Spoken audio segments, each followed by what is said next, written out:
from the campus of Westfield State University. This is 89.5 FM, WSKB, Westfield. Support for the community programming of WSKB is provided by the Dunkin' Donut Shops of Westfield and the Sardinia family. It's nice to know that even as the world changes, Dunkin' Coffee remains the same at 7 convenient locations throughout Westfield.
Good morning, Westfield. It is 6:01. You're listening to WSKB 89.5 FM radio for the Westfield masses and WCPC cable channel 15.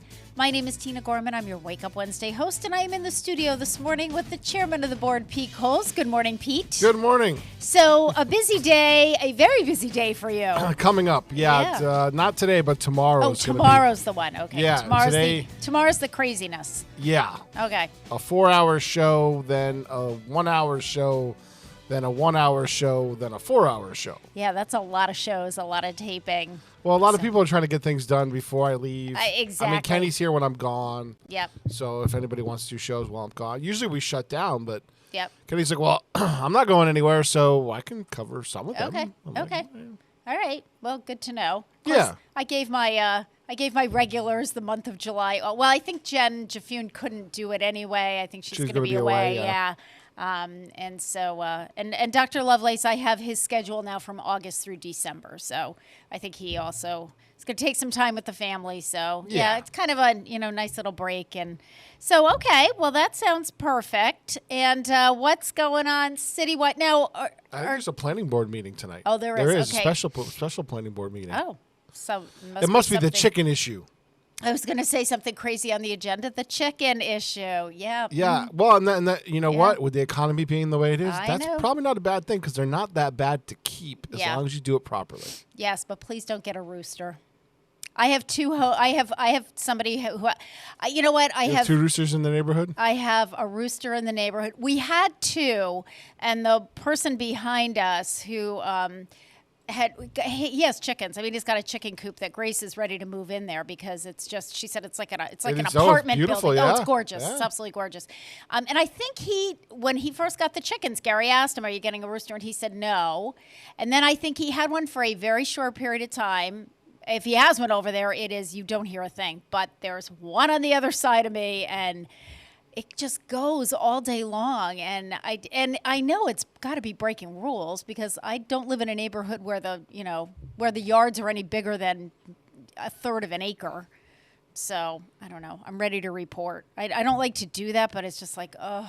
Okay, there's only one item on the agenda for the planning board. Okay, what's that? A review of plans not requiring approval under the subdivision control law. Westfield River levy easement taking various City of Westfield. Oh. Williams Riding Way confirmatory takings various City of Westfield. That's the only thing on the agenda. Okay. Well, there you go then. So it must be the flood control people have impinged on the dam or on the dikes or whatever.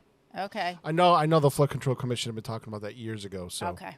All right. It is that will probably be a fairly quick meeting for our good friend Justin tonight. Yeah, there you go. So that's easy. I think I'll plan for that like an hour and a half tops. Now, is the in my schedule? Is the city council done for the summer? Because they approved the budget. They approved right? the budget last week. Okay, I thought so. So I think they have one more meeting in July.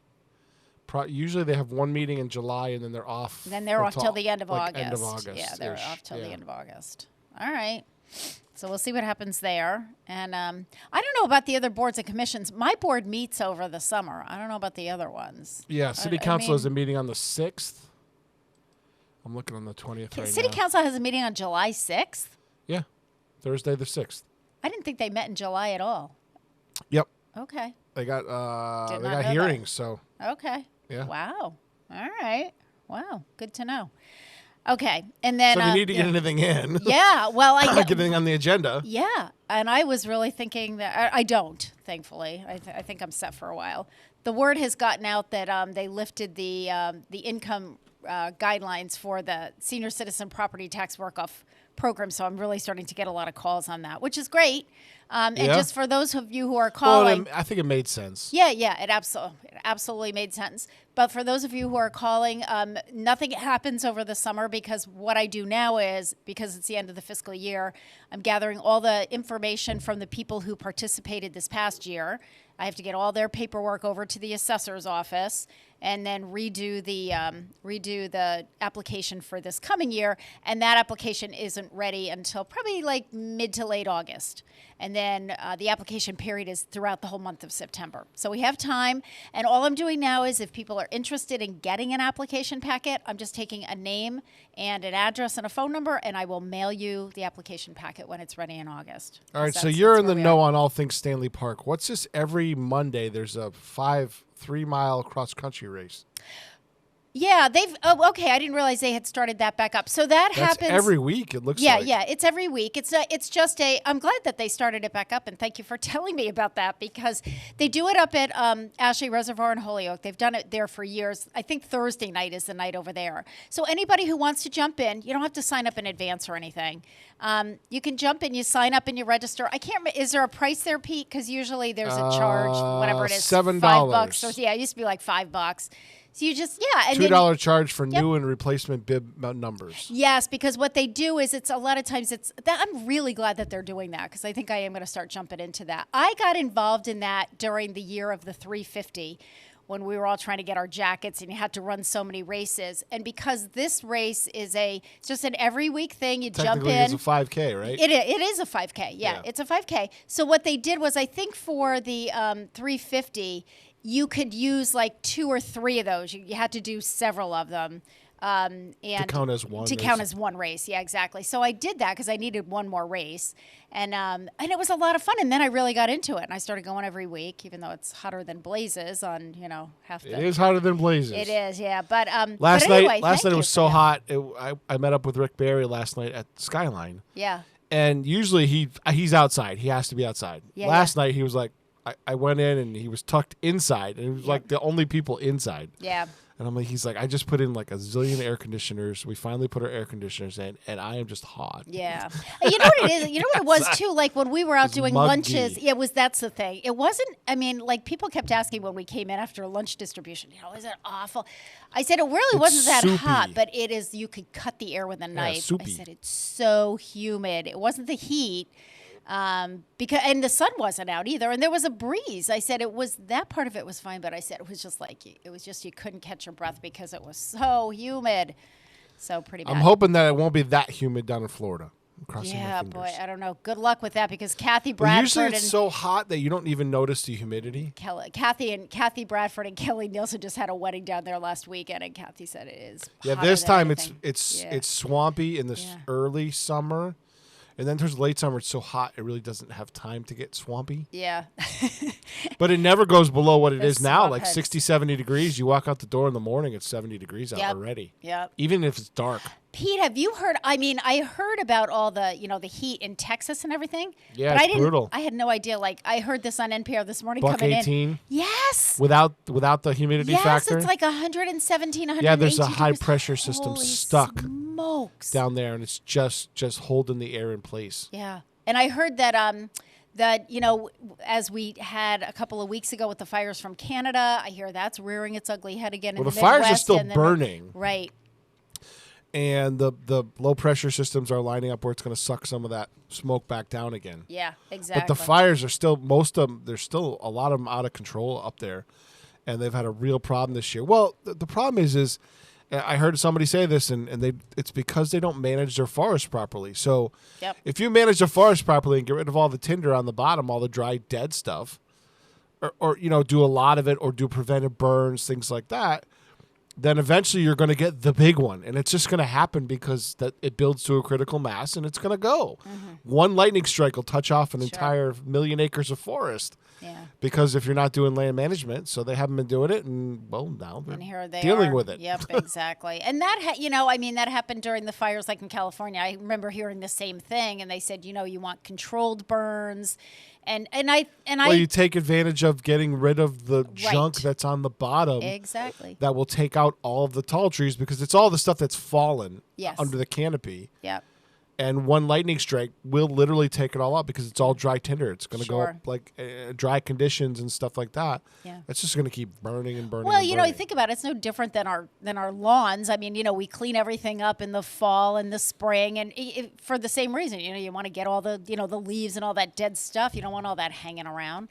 So yeah, same thing, but it's massive scale. Yep. So weather problems. And if it just keeps having fuel to burn. Yeah. I watched a video, my girlfriend saw it, about the hot shots that passed away.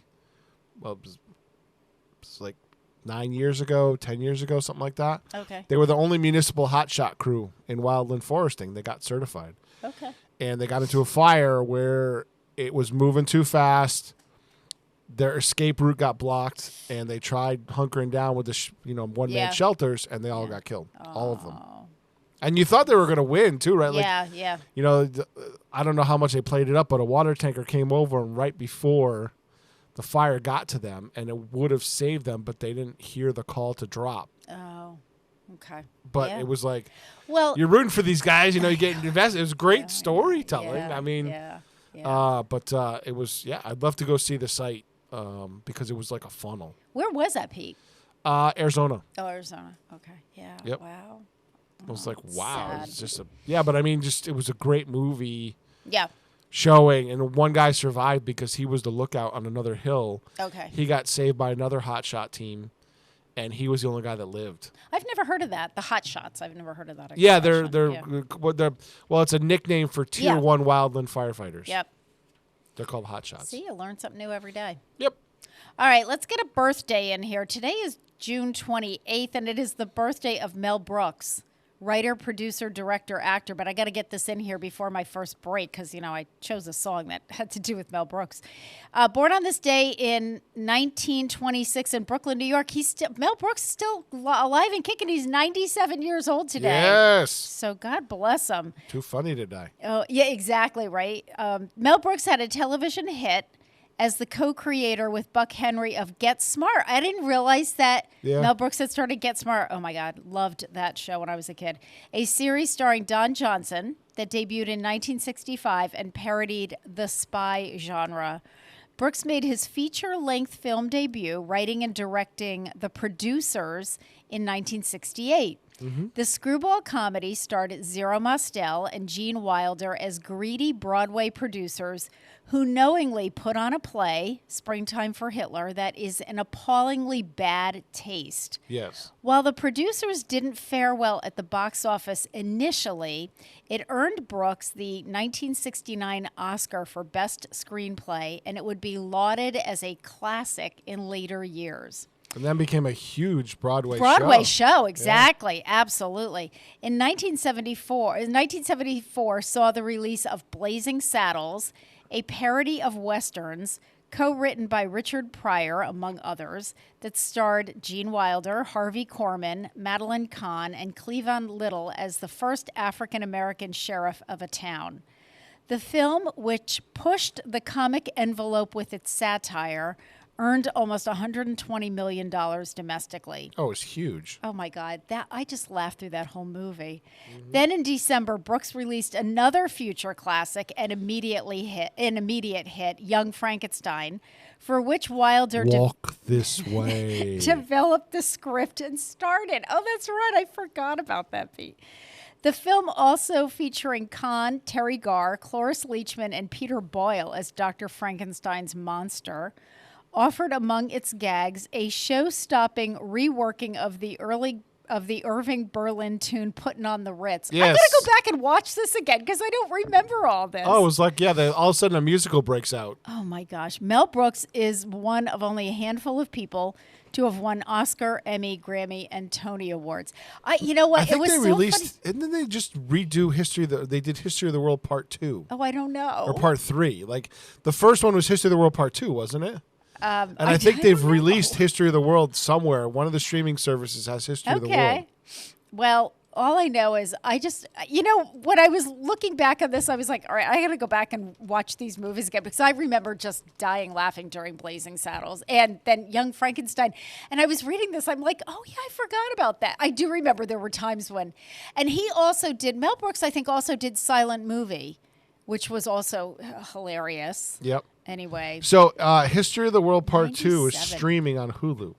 Okay. And apparently it's a series. Oh, okay. There you go. He's still an executive producer at 97. I know, 97 years old. I agree with you, Pete. Too funny to die.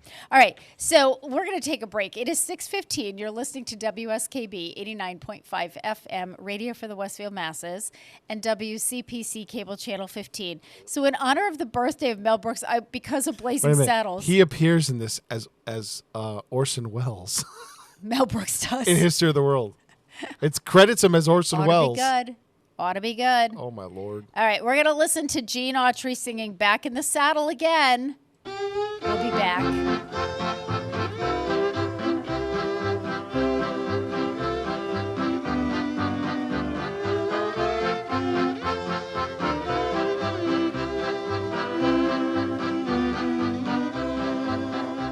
I'm back in the saddle again, out where a friend is a friend, where the longhorn cattle feed on the lowly Jimson wheat.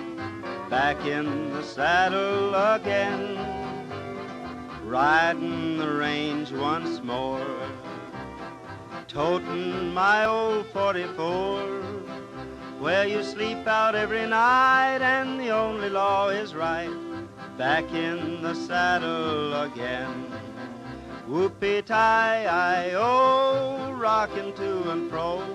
Back in the saddle again, whoopee-tie-I, yeah, I go my way. Back in the saddle again.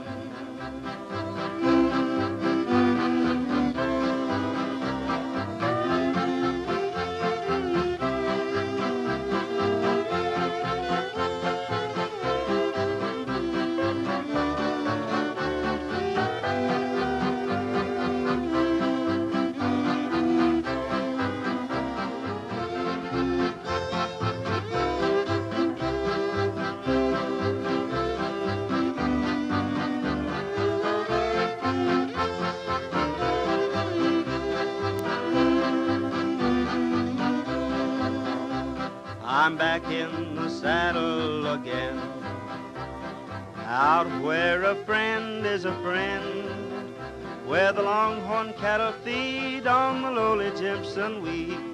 Back in the saddle again, riding the range once more, toting my old 44, where you sleep out every night and the only law is right.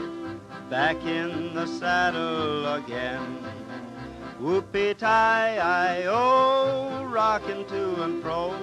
Back in the saddle again, whoopee-tie-I, yeah, I go my way. Back in the saddle again.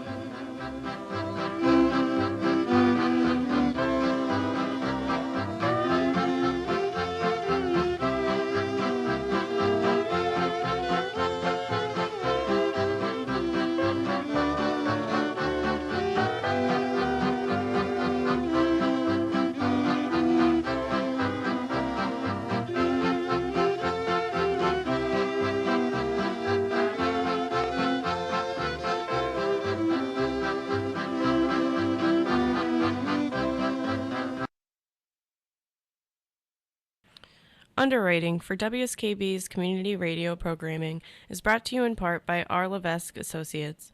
They are offering landscape architecture, civil engineering, environmental permitting, in land surveying. RLA is a second-generation company devoted to excellence in the planning and design of outdoor spaces. On the web at rlaland.com or at 40 School Street in Westfield. Hi, it's Bob Plass, and I have Wow, It's Tuesday, every Tuesday, 6 to 8. Wow, it's Tuesday. Community Radio. 89.5 WSKB. I did it! Live from Studio 120 at Westfield Technical Academy, this is WCPC Channel 15 and 89.5 FM, WSKB Westfield. Good morning, Westfield. It is 6:19. You're listening to WSKB 89.5 FM, radio for the Westfield masses, and WCPC Cable Channel 15.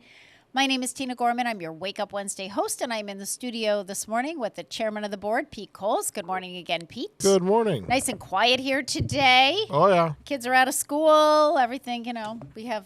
Yep. I think everybody's starting 4th of July week a little early. I was telling somebody that I was over at City Hall on last Friday at 1:30 or something. I had to drop something off or pick something up.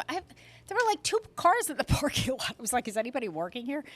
But, just so you know, all these staff people, everybody's taking off their vacation time before they lose it because, I'm losing 2 days as it is. I can't count how many days I'm losing. All right, let's do another birthday because we just did Mel Brooks, so comedian. We have another really funny person to do.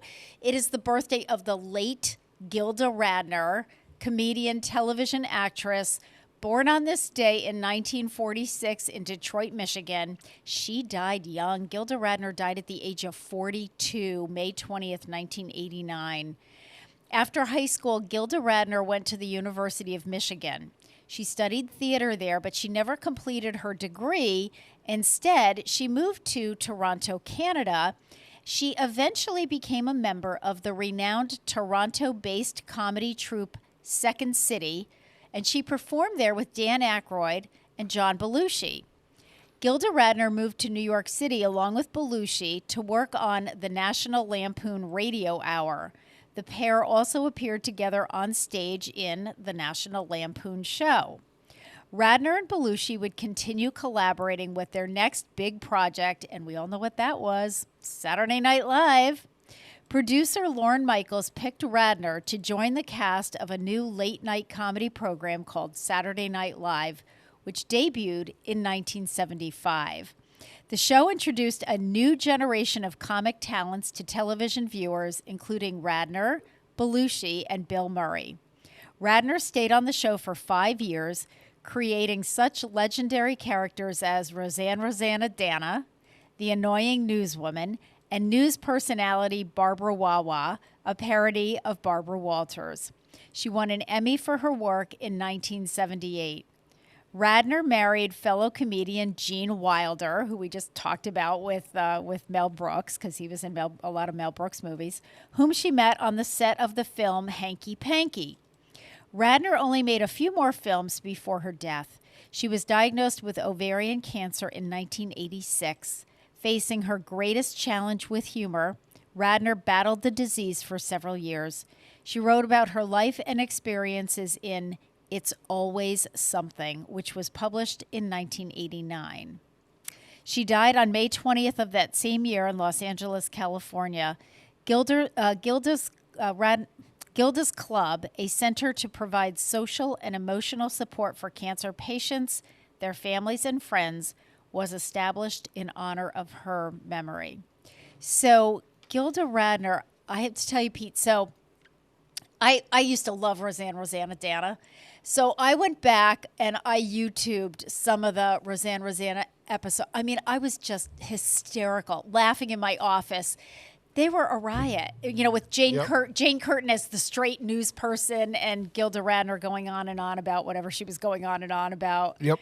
Oh my gosh, she was just great. I enjoyed her. That was. I haven't watched Saturday Night Live in a million years. I haven't. I have no idea. A lot of who people any say of it's not really that funny not anymore. funny. I have no idea who any of the new people are. I mean, it's amazing that it is still around, though. I mean, it's almost been 50 years. It started in 1975. Wow. I mean, that's a long time. But that original group, that was. That was the best. They were hysterical, and the sketches, the Coneheads, and oh man, that was funny. Okay, so you know what? Let's do. I have one more birthday, right? I think just one more birthday. So we'll finish up with birthdays. It is also the birthday of Kathy Bates, very talented Kathy Bates, theater, film, and television actress, born on this day in 1948 in Memphis, Tennessee. Happy 75th birthday to Kathy Bates. She had a career breakthrough with the 1990 Stephen King adaptation Misery, in which she plays a crazed fan of a romance author who was played by James Caan. Did you ever see that movie, Pete? I never saw it. Misery, yeah. Yeah, you did, yeah. I mean, I know it was... She had she kidnapped an author and then she was torturing nuts. him. Yeah, she was like crazy. Her character rescues the author after an accident near her home and then resorts to brutal measures to get the author to rewrite his latest work. Bates won an Academy Award for her gripping portrayal of a lonely, desperate, and obsessive woman. She followed up that success with her comic turn in Fried Green Tomatoes. That was in 1992, which earned her a Golden Globe Award. Over the next few years, Kathy Bates was a hot streak, landing prominent roles in Titanic, The Waterboy, and Primary Colors. She has received various accolades throughout her career, spanning over 5 decades, including an Academy Award, 2 Emmy Awards, 2 Golden Globe Awards, and 2 Screen Actors Guild Awards. In television, Bates showed off her comedic chops on the popular comedy The Office in a recurring role from 2010 to 2011, and then she took a starring role on the legal drama Harry's Law.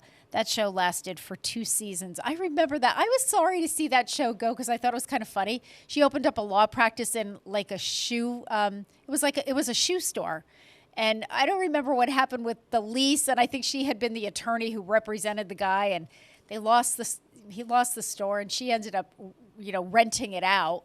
And that's where she had her law practice. But they kept the shoe store running, so like you could go in and get legal advice and buy a pair of shoes at the same time.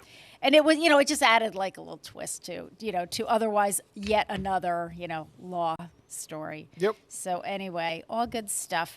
So Pete, we didn't really talk about the weekend. Did you do anything? I'm trying to remember. I feel like I know what I did this weekend. I'm like, what did I do this weekend?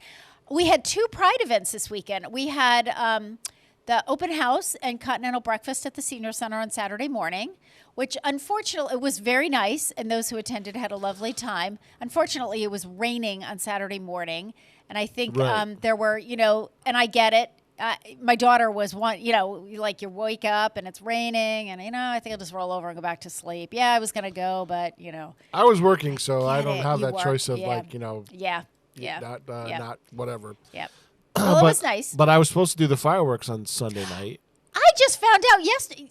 What's today? Wednesday. I just found out Monday night that the fireworks were canceled. So I didn't Were they canceled had to make a call. Postponed? Well, they postponed. They postponed them. Okay. Originally, it was going to be rain or shine. Okay. Because I don't think they had a backup date.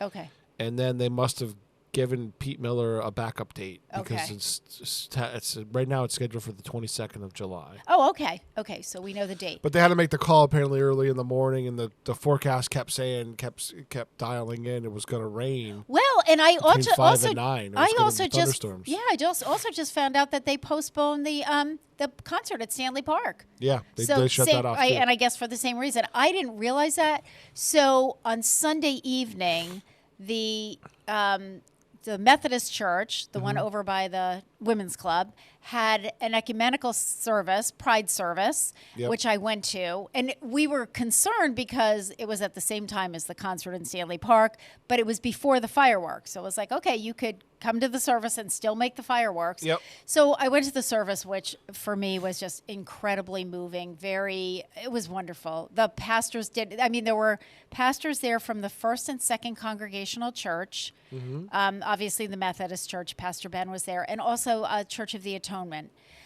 They did just, there was a lot of planning. The music, it was just beautiful. What a beautiful service. So afterward, I thought, oh, you know what? I need to run over to Big Y and get a few items. And I got halfway to Big Y and I thought, Tina, are you out of your mind? The fireworks are tonight. The parking lot's going to be mobbed. There's going to be people everywhere. But I was already, on my way. So I go and I'm going, wow, okay. What? And it was around 8 o'clock because the service started at 7 and, went a little less than an hour. It was about 45 minutes. And then they had a nice reception afterward. So, maybe like 8:15. So I'm thinking, oh, this place ought to be crazy. I found out early in the morning and I put up a call. I didn't know. On all So three it channels. was, it was like really quiet. And I thought, wow, I don't even hear the Knightsmen performing because they, were going to be performing beforehand. Yeah, they called it So early in the morning. I thought the whole thing was very strange. And then when we had our Pride meeting on Monday night, they said, oh, well, both the fireworks were postponed and the concert was canceled. And I said, well, because that was the forecast. Yeah. And I think people were so complaining about the high school graduation. Oh, you went ahead with it anyways, and it poured, and there was lightning around, and so you can't win, right? Yeah, no, I know. Like, you can't win. People were bitching about it. Well, it better be raining at 7 or 8 o'clock. And I'm like, yeah. You Okay. you What are you gonna complained. do? Yeah. Y'all complained when the high school graduation went on in the rain, and the kids didn't care, and they have a great story about their graduation. Sure.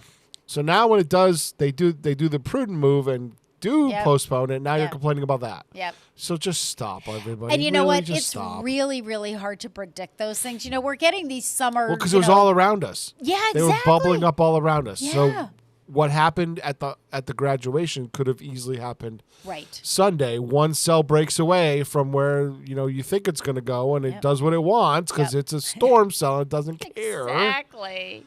You're going to get rained upon, and it's a dangerous situation with fireworks. Yes. Yeah. Absolutely. Well, and it was funny because at the high school field, you have lightning. Basically, the light stanchions act as lightning towers. rods. Yeah. Right. Right? They do. They act as lightning Yeah, towers, so yeah. you have a little bit of protection. Out in an open field like that with fireworks, that's not a good combination for lightning. No, not really. Not really. I mean, they ground everything they have to, but it's still not a good thing. And to it's get really rained hard on. because everybody can be a Monday morning quarterback. Oh well, it didn't rain. Oh no, You people were could have had complaining. 'em. People were complaining all day Sunday. Oh. It better be raining. Oh.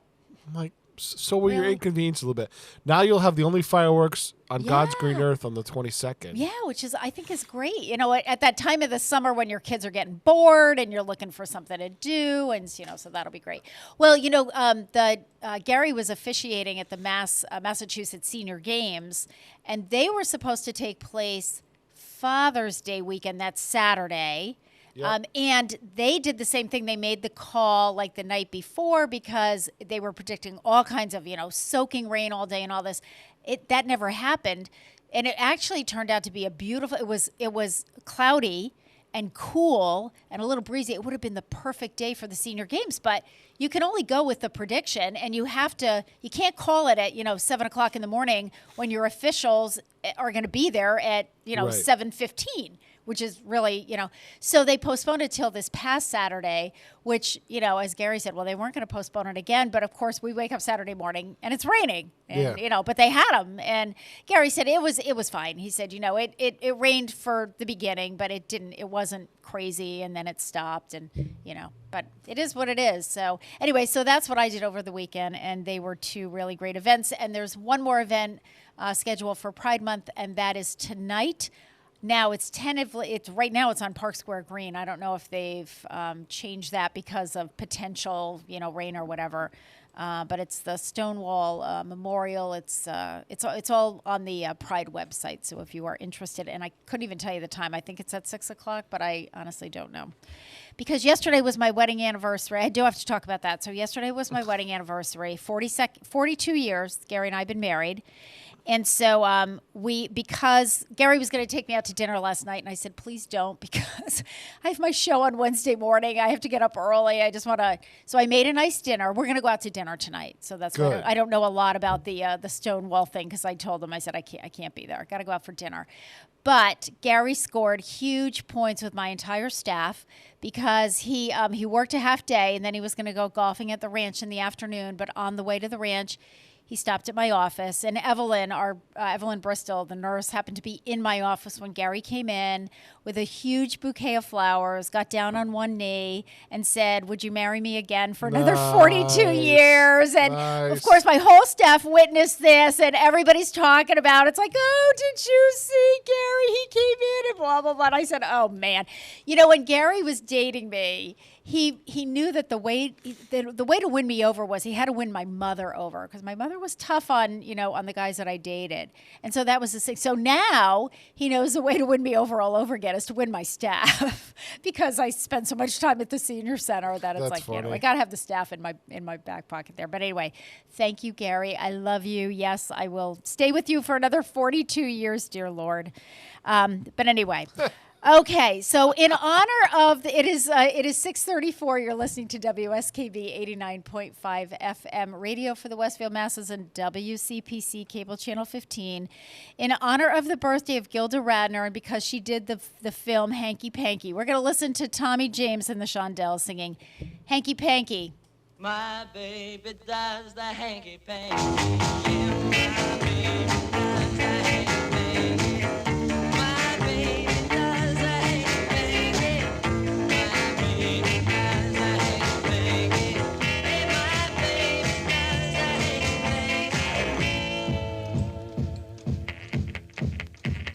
My baby does the hanky panky.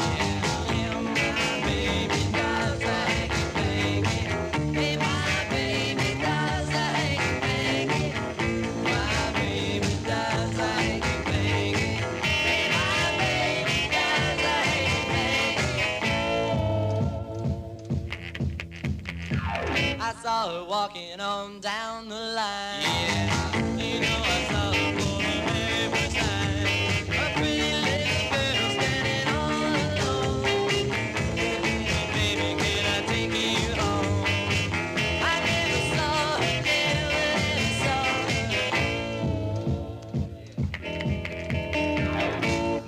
Baby does the hanky panky. Yeah, my baby does the hanky panky.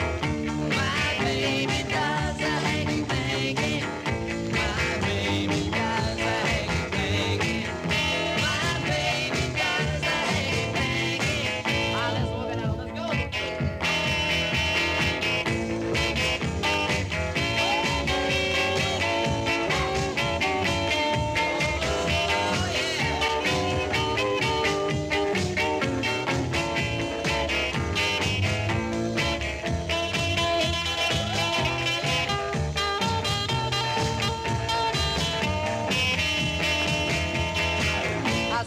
Walking on down the line. Yeah, you know I saw her for the very first time. A pretty little girl standing all alone. Hey, pretty baby, can I take you home? I never saw her, never saw her. You're real low in time now. Hey, my baby does the hanky panky. Yeah, my baby does the hanky panky.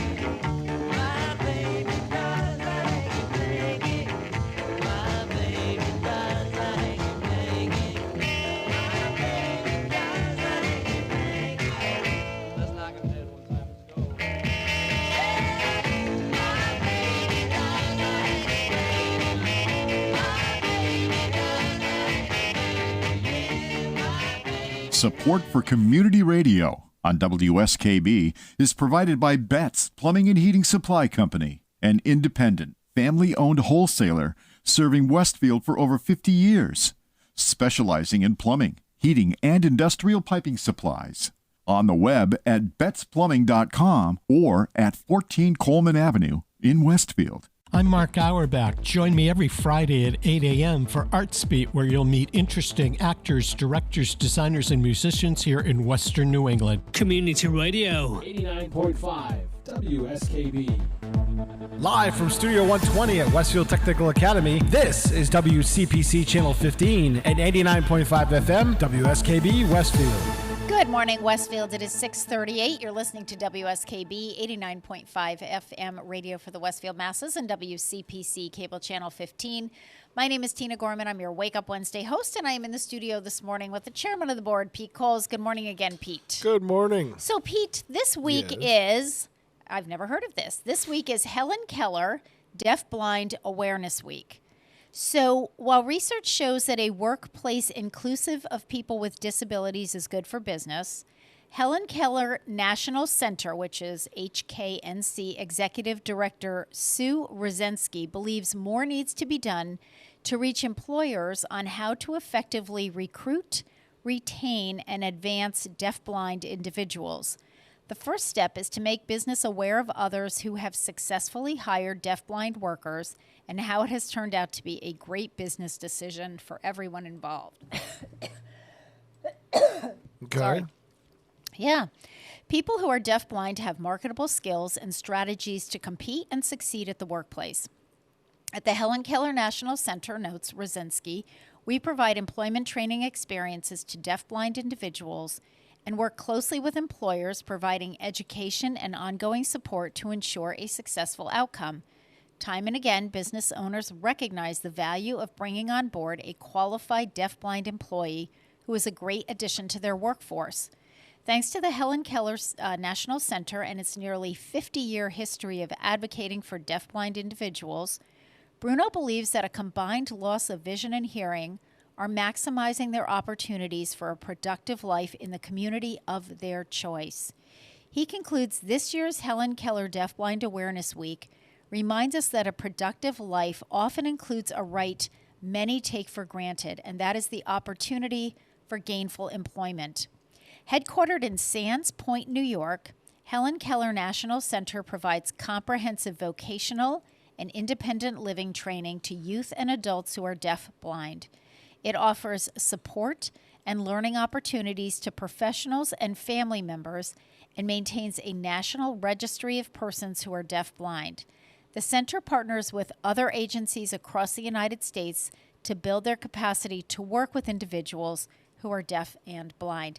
You know, what was interesting to me, and that caught my eye about this, Pete, is that, I think we just tend to think there was one person ever in the universe who was deafblind, and that was Helen Keller. But although it's a thankfully it's a small percentage, but there are probably, and I should have added the statistic because I remember reading it. I mean, there are more people than we would think, and of course I see it because I work with older individuals who have gradually lost vision and sight. And, typically they're not completely deaf or blind, but, that combination can be really challenging for older adults, especially because on top of that, they also usually have, mobility issues. They may have other health issues, heart conditions, diabetes, whatever. So it's that whole conglomerate of everything. But I thought that was really quite interesting. Yeah. So, yeah. Okay, so that's it for all these special days and birthdays and all that kind of stuff. So let me do a few announcements, and then we're going to talk a little bit. We mentioned earlier in the month that June is Alzheimer's and Brain Awareness Month, so we're going to talk a little bit about that. But I do want to do a couple of announcements first, then we'll take a break, then we'll get into the other stuff. First of all, the July edition. I'm very proud of the fact that the July edition of the Voice of Experience newsletter has hit the streets. It hit the streets on Saturday. Yeah. Well, it happens that the last Saturday in June this month was as early as it could get because it was June 24th. But still, Jim Corwin and I managed to get this all set up for you. So please do take a copy. We have, and one of the reasons that I wanted to announce this early on is we are having a party in July. It's called our Summer Sizzle and Float Party. We did one last year in July. It was very, very successful. This year we have a new act. Well, she's kind of new. Half the act is new and half the act isn't. So Teresa Lorenko, who actually did a program here for Channel 15 during the pandemic and had been to the senior center. She's probably performed at the senior center with I'm going to say ex-husband. Well, it was with her ex-husband, but then she also, when she came here, she had another partner, Christopher Haynes. Right. And Chris then was her ex-husband performed here too. And then, John, he performed here as well. And now Teresa has, I think Chris Haynes also, because he's also really active with the Young at Heart chorus. So I think it was just more than he could handle trying to do all this stuff. And he was teaching at Springfield College too. So she has a new partner. Yeah. So now she has a new partner. His name, I think, is Rich Calhane. And they are calling themselves, because I said to her, Teresa, Could be somebody with the Joni Mitchell tribute she's with. She is in a Joni Mitchell tribute. Yeah, she's in a Joni Mitchell tribute band. And they are going to be performing. So the party, the Summer Sizzle and Float party, is Wednesday, July 19th.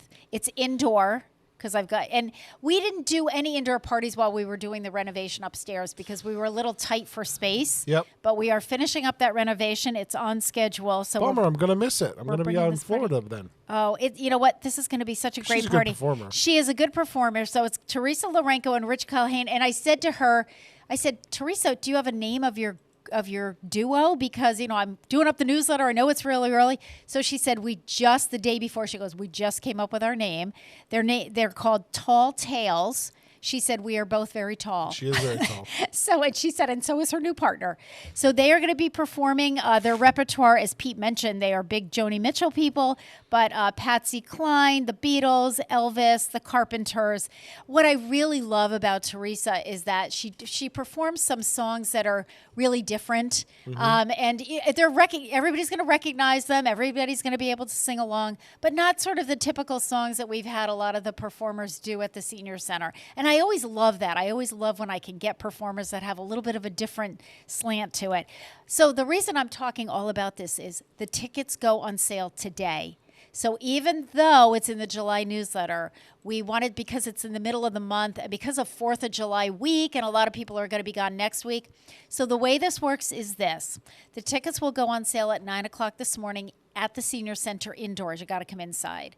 Barbara Martone, our volunteer extraordinaire, will be handing out numbers when you come in. So you can purchase up to 2 tickets per person until July 5th, which is a week from today.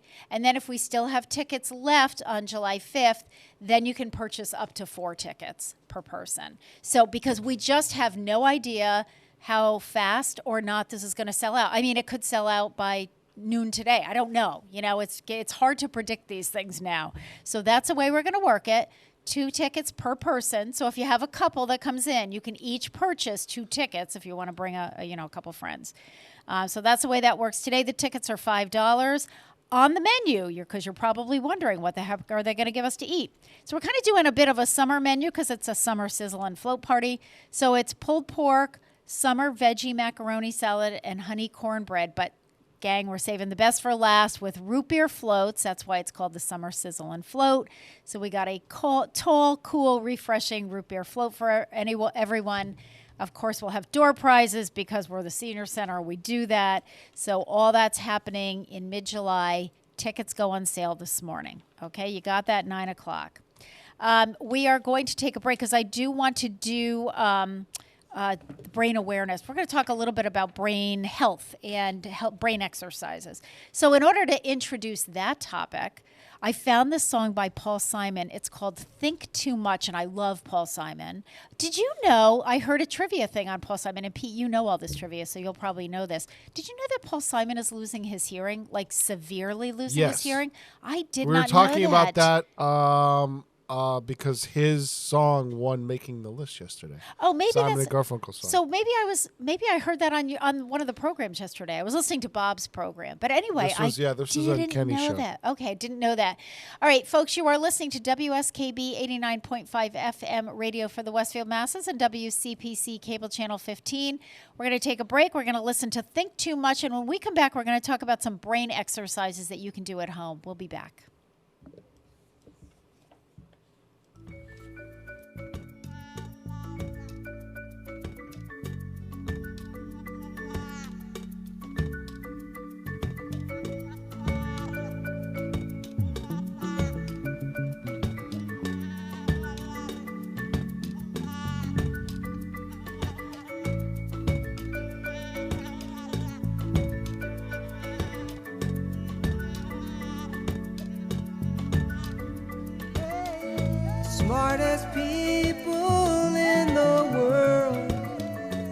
gathered in Los Angeles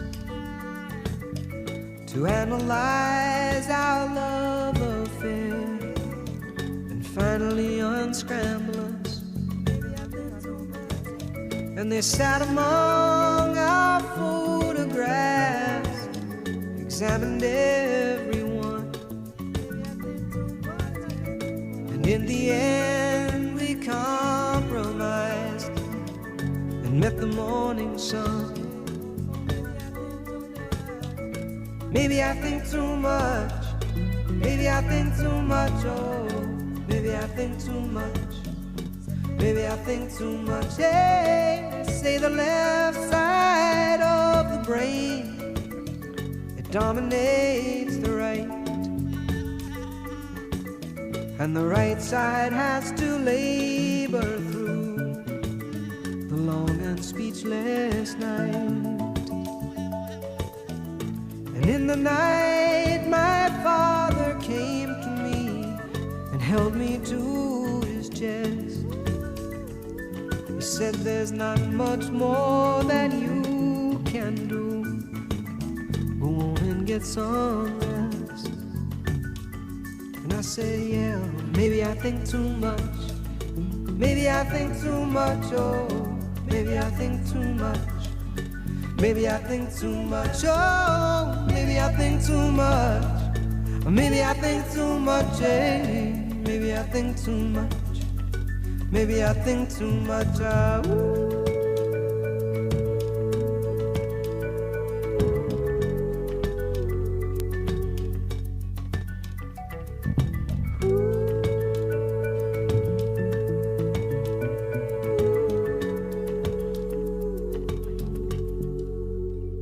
Underwriting support for the community programming of WSKB is provided by the Greater Westfield Chamber of Commerce, the voice of business for the Greater Westfield communities. Informing, educating, advocating, the Chamber provides opportunities for members to make meaningful connections on local, regional, and state levels. For more information on the Chamber's many events, workshops, and programs, as well as the benefits of membership, visit westfieldbiz.org. The Chamber focuses on the most important economy, yours. Hi, this is Harry Rock, host of Rock on Westfield every fourth Wednesday at 8 a.m. Tune in for my view of this place I call home. Community Radio. 89.5 WSKB. Live from Studio 120 at Westfield Technical Academy, this is WCPC Channel 15 at 89.5 FM, WSKB Westfield. Good morning, Westfield. It is 6:51. You're listening to WSKB 89.5 FM, radio for the Westfield masses, and WCPC Cable Channel 15. My name is Tina Gorman. I'm your Wake Up Wednesday host, and I'm in the studio this morning with the chairman of the board, Pete Coles. Good morning again, Pete. Good morning. So, Pete, a couple weeks ago, we were talking about the fact that June is Alzheimer's and Brain Awareness Month. And I wanted to take a few minutes to talk a little bit about brain function and how you can actually help to improve your brain function, and if you're older, to keep your brain, working as well as possible. So your brain... In tip-top shape. In tip-top shape. There you go. Your brain is a thinking organ that learns and grows by interacting with the world through perception and action. Mental stimulation improves brain function, and it protects against cognitive decline. We know a lot more about the brain now than we used to, and I can tell you I've been in this field for over 40 years. And even, 40 years ago, what we thought, like we used to think if someone had a stroke and they were paralyzed on one side or, whatever happened, they lost their speech, that was it. Brain cells died and they never came back. And now what we know is that even as people age, your brain has this amazing ability to say, oh, I can't go from here to here. I can't get the message from here to... They reroute. Yep. It reroutes. And your brain, if you look at a photo, you'll see all of these neurons, and they look like trees and branches, and all these dendrites, reaching out like fingers. And so it's no different than the concept of networking. Exactly. It's just think about a bunch of wires in, some digital something. It's kind of the same idea. And so the human brain really is able to continually adapt and rewire itself.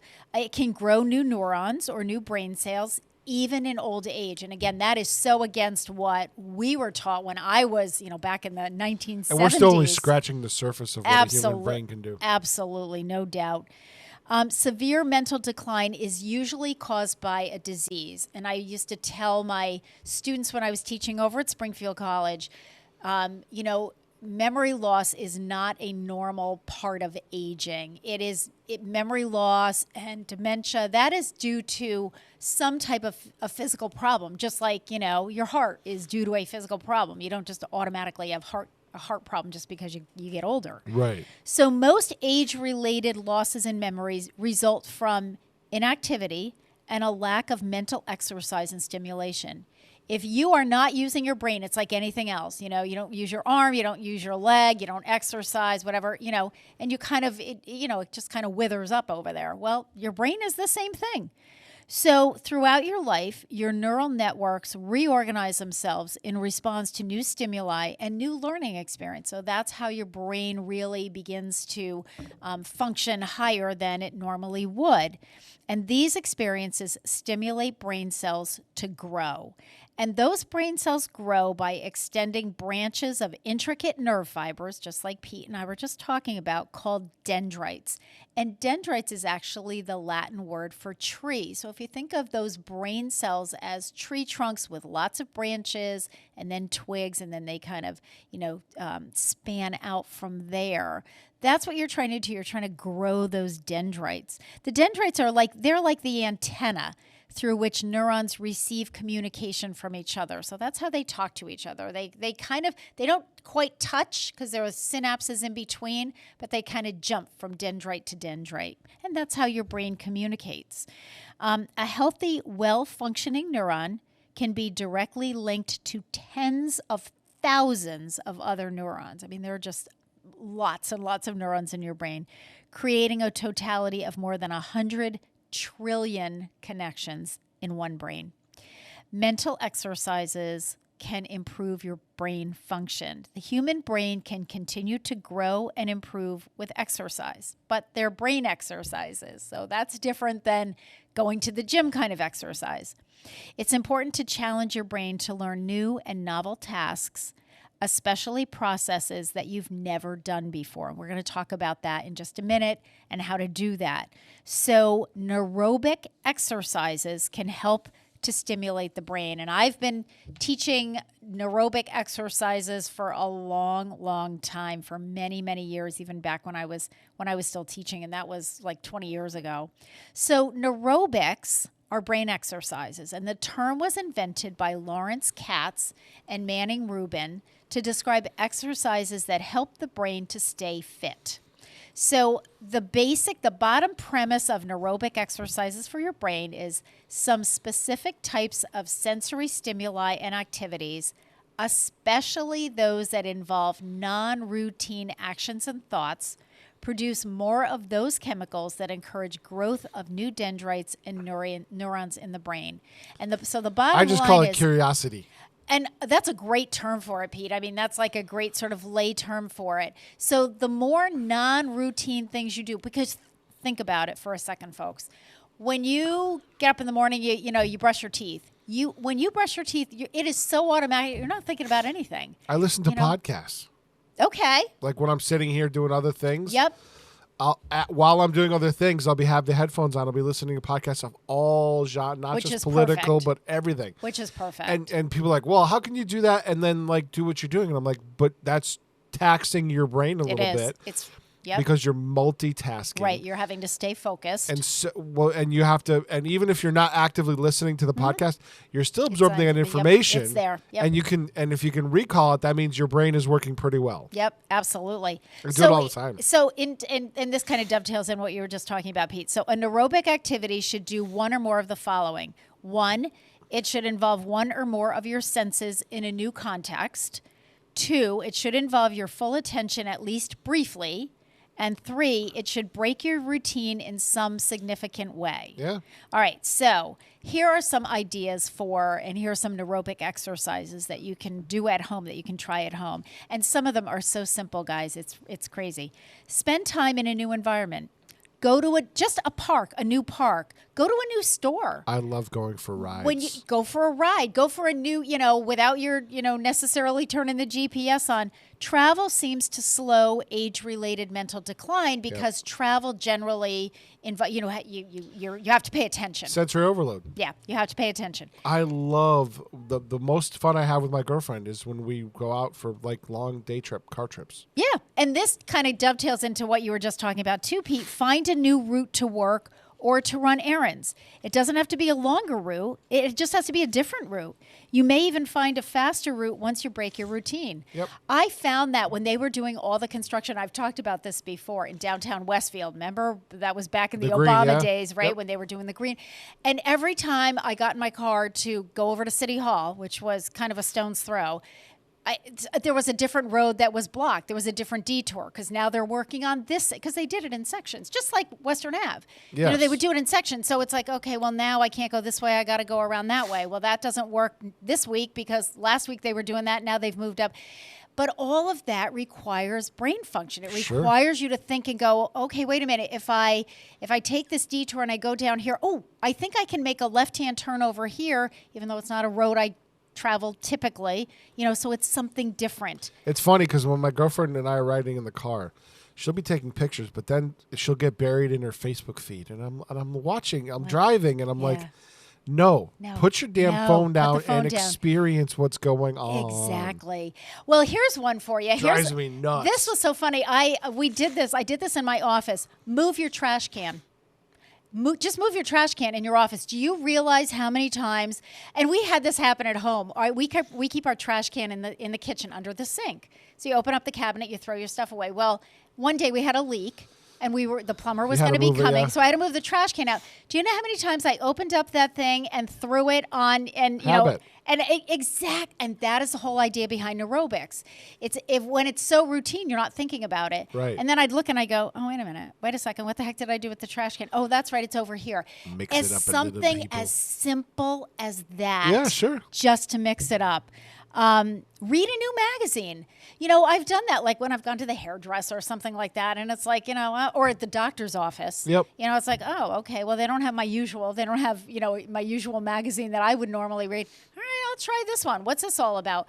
I've read some business magazines, which I wouldn't, read that for relaxation, but it's like, oh, that was an interesting article, something that really made me think. Yeah. I love this one, shop in new places. So, even if you go if I go to the Stop and Shop in Westfield and the Stop and Shop in West Springfield, they're two different stores. They're two different stores. They're set up differently. Yeah. And typically, the reason I like to shop in the same store is why? Because I can do it quickly because I know where everything is. Right. But if I really want to tax my brain, then I need to go someplace else. And even if it's the same, I'm going to have the same prices. It's going to be Big Y or Stop and Shop, but it's the different one. So now I've really got to pay attention. My ex-wife thought me insane because when we used to go on vacations. I would say, I need a day to explore. Yes. Oh my God, Gary and I would do that always. And then you find out where everything is. And then when it was a family reunion up in Vermont. Yep. And I explored the area. Yep. And so then her uncle from Colorado was like, oh, I really want to bring home some Vermont maple syrup. Right. I know where that is. There's a farm stand right down the road. I'll bring you there. Yeah. And she's like, well, how'd you know that? I said, because I went exploring. Absolutely. Gary and I used to do that when we went any place, Pete, the first morning we'd go for a run. And then on the run, we'd kind of take a quick view. Yeah. Then to cool down, we would walk it and then go back and look at, oh, yeah, I think we passed when we were running. I saw, maybe a place we want to have dinner tonight.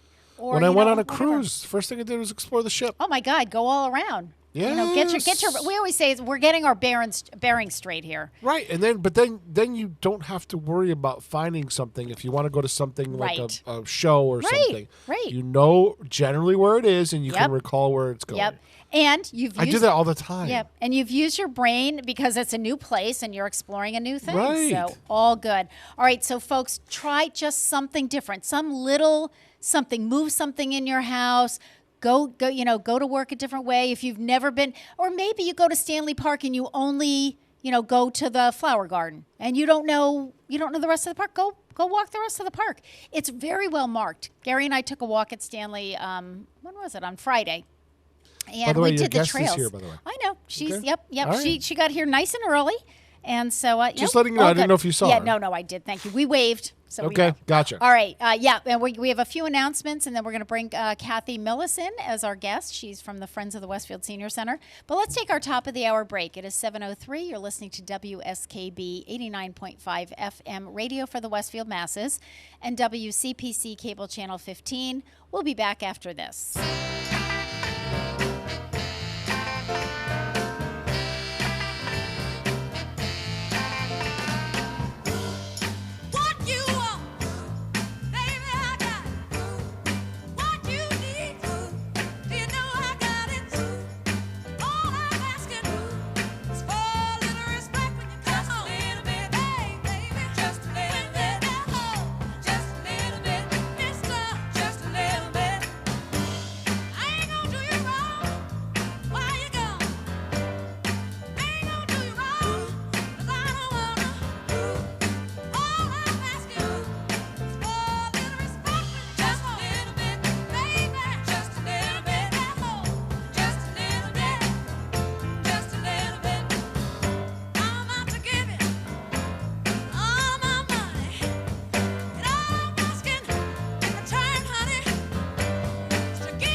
Underwriting for the community programming of WSKB is provided by the Boys and Girls Club of Greater Westfield, serving the youth of the Whip City and surrounding communities since 1969. For more information on the Great Futures Club for ages 3 to 5, happening weekdays, and the Club Teen Center for ages 11 and older, weekdays from 6:30 till 8 p.m., go online at bcgwestfield.org or visit the club at 28 West Silver Street. The Boys and Girls Club of Greater Westfield. Great futures start here. Hi, it's Bob Plass, and I have Wow, It's Tuesday, every Tuesday, 6 to 8. Wow, it's Tuesday. Community Radio. 89.5 WSKB. I did it! Live from Studio 120 at Westfield Technical Academy, this is WCPC Channel 15 and 89.5 FM, WSKB Westfield. Good morning, Westfield. It is 7:06. You're listening to WSKB 89.5 FM, radio for the Westfield masses, and WCPC cable channel 15.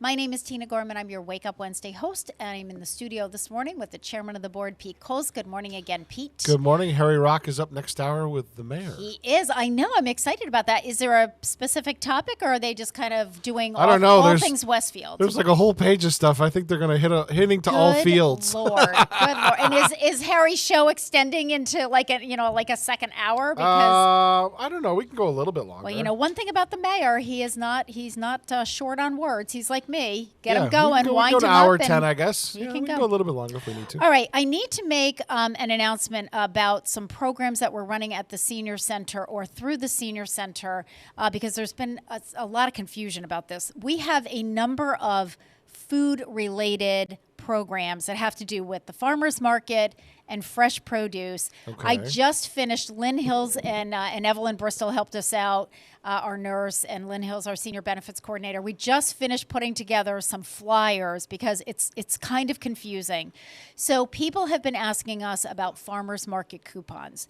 Each summer we get coupons that are used they can be used at the Westfield Farmers Market. I don't remember what the dollar value is. And so people are saying, oh, can I get them? And, how does that work? Well, first of all, we don't have the coupons yet. Lynn has to go through every year. We have to go through a training because they change the guidelines. A lot of people. It's a SNAP training. Yeah, okay. Well, it's not SNAP. No, that's a different one. We're going to talk about. Okay. Yeah, I know that's what's making it confusing. Pete, I have people throwing a bunch of stuff. So the farmers market coupons. Number one, there are income guidelines for the farmers market coupons. Number two, it does go into a lottery. So what happens is we get a certain number. We don't have them yet. We're not sure what our number is going to be. We're going to be finding that out soon. So we're telling people, if you are interested, Lynn made up a flyer with the income guidelines. People are coming into the senior center. I want to be put in the lottery for farmers market. What we're telling them is we're giving them a flyer. We're saying if you fit into the income guidelines and you're eligible, fill out the bottom of the form, give us the bottom back, and we'll put you into the lottery. Okay. When we get the coupons, which we don't have them yet, we don't usually get them until mid-July. They're usually not, you can't use them. Because there's also paperwork and signatures that have to be done. So, count on like sort of mid-July. And again, I don't know whether we're going to get 40, 50, 80. Every year it's different. So we don't know how many we're going to get. Okay, so that's the farmers market coupon. Then we have another program that Lynn talked about on our show. That is through the SNAP program. And that is, it's called the HIP program, which is the Healthy Incentive Program. And that's the one that Lynn had talked about. That is in the July newsletter. So what that means is that $40 each month of your SNAP benefit card, which is your food stamps card, your SNAP benefit card, $40 of that, if it's used for fresh fruit and produce at a participating farm or farmer's market, if you use your SNAP card, that money just for the fruit and produce will be put back on your card for that month. So again, it's a little confusing. We have 3 farms in the area. You can actually go to the farms, or you can go to the farmer's market. At the farmer's market, there is a SNAP tent. So you can go right to the tent and say, okay, how does this work? How can I do this? You can't buy, like maple syrup or something like that and use your SNAP card, but any fresh fruit and vegetables. So it has to follow the same guidelines you would in the grocery store. Correct. So, but this is it's kind of like a bonus $40 each month, which is really right, because awesome. It's a cooperative program to promote the farmers markets in the Commonwealth. Exactly. You got it, Pete. So we have a separate flyer for the HIP program. Again, that's Healthy Incentive Programs. So, but because you can use that at the farmer's market, people are getting that very confused with the farmer's market coupon. And to add one more piece of confusion, we've just added a third program, which we've never had available in Westfield before, and that's called the Senior Farm Share Program. That's offered through CISA, which is something sustaining agricultural, I can't remember what CISA stands for. Communities, something sustaining agriculture. So that program, we have people that we have notified, because again, there were a number of guidelines. There were eligibility guidelines. It's not just for anybody. So we worked with that program. We worked with Julie Barnes. So we have some veterans. We worked with Joyce Peregrine in our companion program, and we worked with Joanne Ortegas in our outreach coordinator, and Lynn Hills. So we came up with our list because there was a limited number. Okay, so we came up with a list for our farm share, our senior farm share program. That program, those people that are on the list, they've all been notified. They've already filled out the paperwork for CISA. They will be getting a letter in the mail from me, probably within the next couple days, because the letter's going out today, letting them know how that program is going to be run. It's a 10-week program. Okay. They get a bag of fresh fruit and vegetables every week. They have to come to the senior center for that at a certain time. So all of that is spelled out in the letter. So that's the farm share program. So we have the HIP program, the farm share program, and the farmers market coupon program. We now have flyers for all of them. No one, because by design, we made it so that, because we're trying to spread the wealth. So no one is going to participate in all 3 programs. because we're not going to let that happen because we have a lot of people that are eligible. So we want to offer it to as many people as we can. Sure. So we're trying to get as many people as we can to be able to participate in at least one of those programs. Maximum 2, but not 3 for anybody. Okay, so we got that. It is very confusing. It's confusing for us. It's clear as mud. Well, you know what the problem is, Pete? What's confusing is that people are coming in and they're using the terms interchangeably. And, all we're hearing about is they're not. And I understand that. They're not the same program. But, they're talking, the farmer's market program. Well, we got a couple of different farmers market things going on here. So, but we do encourage people to shop at the farmers market. And that was my lead into that. They are open for business on Thursday afternoons from noon to 5 p.m. On the grounds of the Church of the Atonement. Please, please, please, if you drive, because a lot of my seniors walk because they live in senior housing, which is awesome. But if you drive, park in the Church of the Atonement parking lot, which is behind the church. Please do not park in the Arbor's parking lot, which is next door, and walk across the grass because the Arbor's folks need their parking spaces, okay? So that is all of that. And I feel like there was one other thing that I needed to talk about. Oh, and there's one other thing that I wanted to mention. I have to shout out. Last Thursday, we had Attorney Hyman Darling at the Senior Center, and thank you to Pete for loaning us the camera. We videotaped we'll have to edit that later. Yep. He's going to edit that for us. He was absolutely wonderful, and I have to say, first of all, he presented for an hour and a half. Holy cow. He had so much information. He had handouts, and after that, Pete, he stayed. So he got there. His presentation started at 6. He got there at about 15:15. We had a full house. We had a room full of people, which was wonderful. Good thing I placed the camera up front. You know what I did, Pete? I took stanchions and I put it around the camera because I was like, I don't want anybody accidentally, knocking it over or moving it or whatever. It's, And then I told Attorney Darling, I'm like, okay, you got it. I said, you have to stay on the stage. Like, don't come into the audience. You got to kind of keep in this area. And he was very good for the most part. He kind of stayed behind the podium just so that he wouldn't lose the camera. But after it ended, he stayed and he met with people individually inside. And there were 2 women who I don't think knew each other before the presentation. And I watched them while I was cleaning up and he was meeting with some people. And they were talking out in the parking lot. And when he left, he stopped and spent another 20 minutes talking to them. He didn't leave the Senior Center parking lot until 9 o'clock on Thursday night. He was there for 3 hours. I love when people are passionate about stuff. You know what? I am so grateful. And he said to me when he left, he said, Tina, he said, you do not have to wait for the Mass Bar Association to have the annual Elder Law Education Project. I will come back whenever you want me to come back. So thank you to Attorney Hyman Darling. He was absolutely fabulous. Yeah. Thanks so much. All right. It is 7:16. You're listening to WSKB 89.5 FM radio for the Westfield masses and WCPC cable channel 15. So Kathy Millis is going to be joining us when we come back. She is a member of the Friends of the Westfield Senior Center Board of Directors. And so to bring Kathy in, we're going to listen to Dionne Warwick and Friends singing That's What Friends Are For. We'll be back.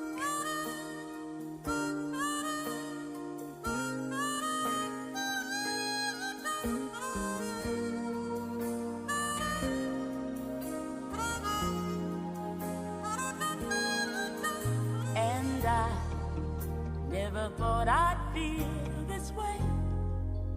And as far as I'm concerned, I'm glad I got the chance to say that I do believe I love you.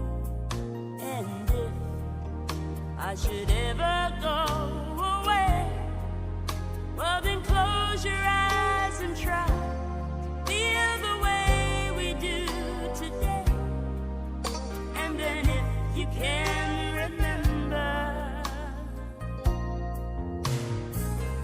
keep smiling, keep shining, knowing you can always count on me. For sure, that's what friends are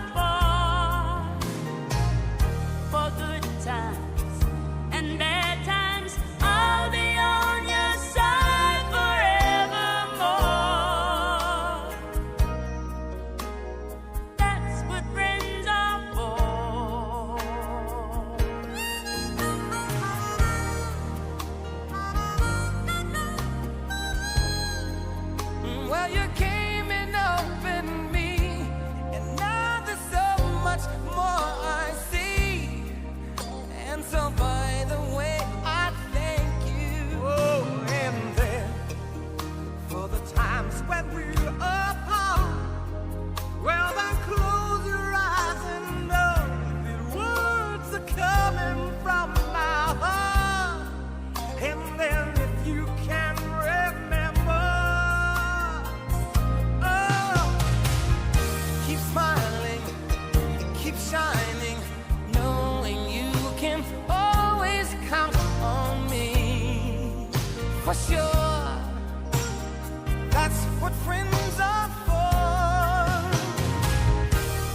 Support for the community programming of WSKB is provided by the Dunkin' Donut Shops of Westfield and the Sardinia family. It's nice to know that even as the world changes, Dunkin' Coffee remains the same at 7 convenient locations throughout Westfield. Join us every Thursday morning from 6 until at least 7:30. Check out the Bobby G and Company Show right here on WSKB 89.5 Community Radio. 89.5 WSKB.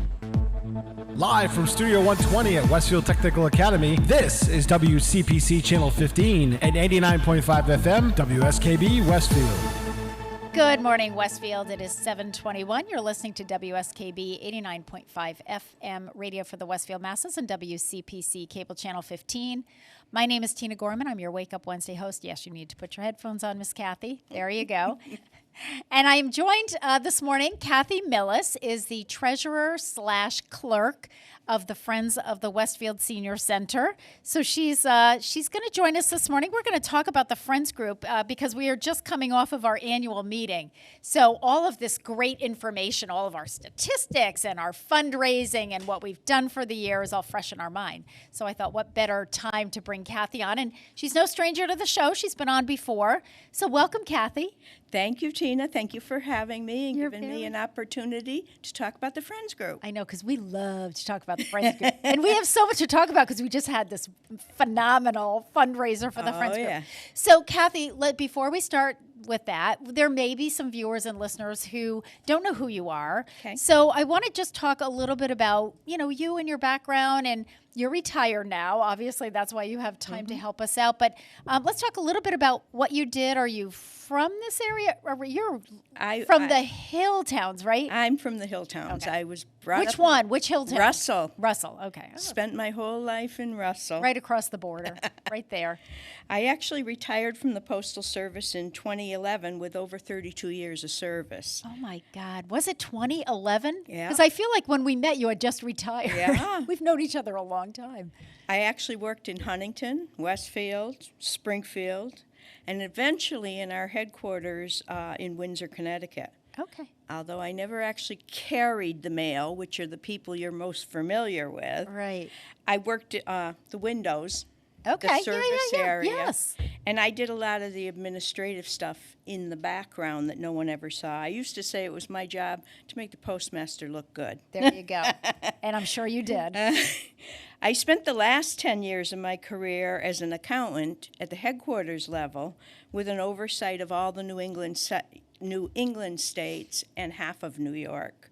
Very demanding job. Yeah, I was going to say that. But I loved it. Oh, you I loved did? it. It's numbers. Awesome. I'm an accountant. There you go. There you go.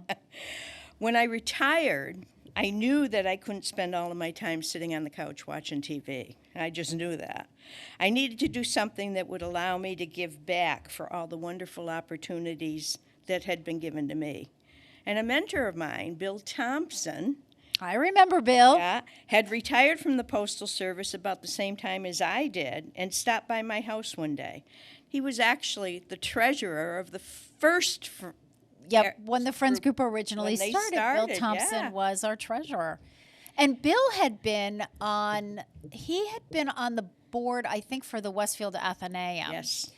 And I ended up, the Friends group, we had a couple of, it was interesting about the formation of the Friends group because the Friends group has been around for a long time. And just to give a little history to this for our viewers, when there was a real push to build a new senior center, the mayor at the time, and I believe it was Dan, I'm trying to remember whether it was Rick Sullivan or Dan Knappich, but I think it was Dan Knappich, had said to me, all right, well, what about your Friends group? And I said, I don't think we have a Friends group. And so when I did some digging, because I was not hired as the executive director, I was hired as the program coordinator, the program director at the time.